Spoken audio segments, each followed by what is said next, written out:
ನನ್ನ ಭಾವ ಬರ್ತನೆ ಅನ್ನುವುದಕ್ಕಾಗಿ ಇಷ್ಟೆಲ್ಲ ಸಿದ್ಧತೆಗಳನ್ನು ಮಾಡಿದ್ರು. ಹೋಗಲಿ, ದೇವನಾಗಿ ಬಂದದ್ದೇ ಅವರು ಭಕ್ತನಿಗಿಸಿಕೊಂಡವರಿಗೆ ಹೋಗಬಹುದಾಗಿತ್ತಲ್ಲ ಕೃಷ್ಣ.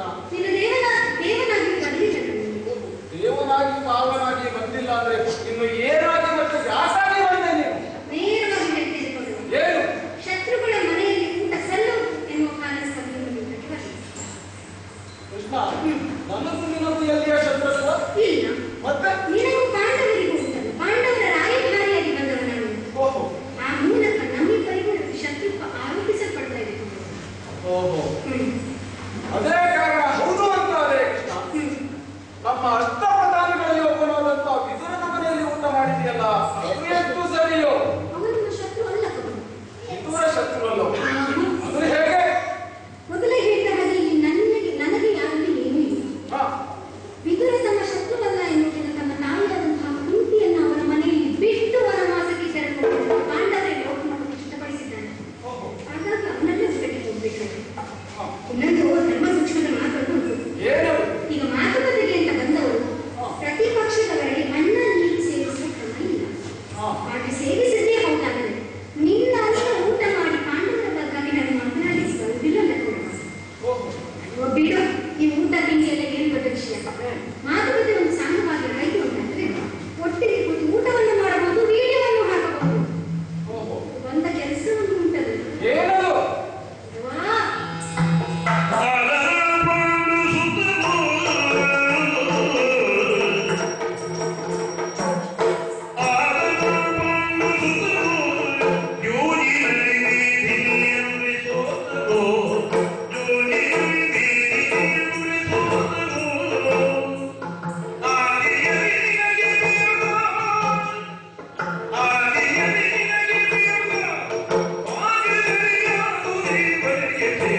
ಹಾಗೆ ಇರ್ಲಿಕ್ಕೆ ಸಾಧ್ಯ ಉಂಟು ಅಂತ ನಿನಗೂ ಅನಿಸ್ತಾ ಇದೆಯಾ? ಖಂಡಿತ ಯಾಕೆ ಸಾಧ್ಯ ಇಲ್ಲ?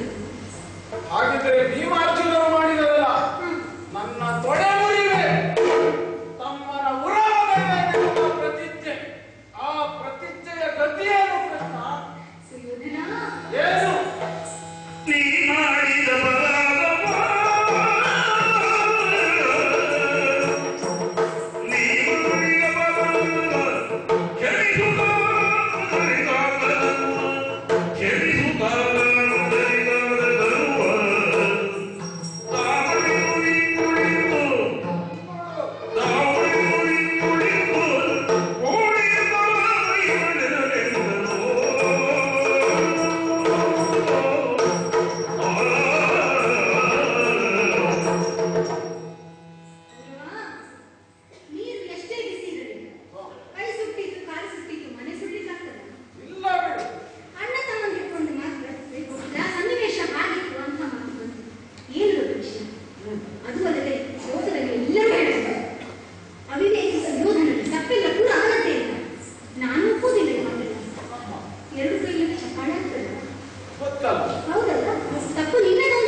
ಏನು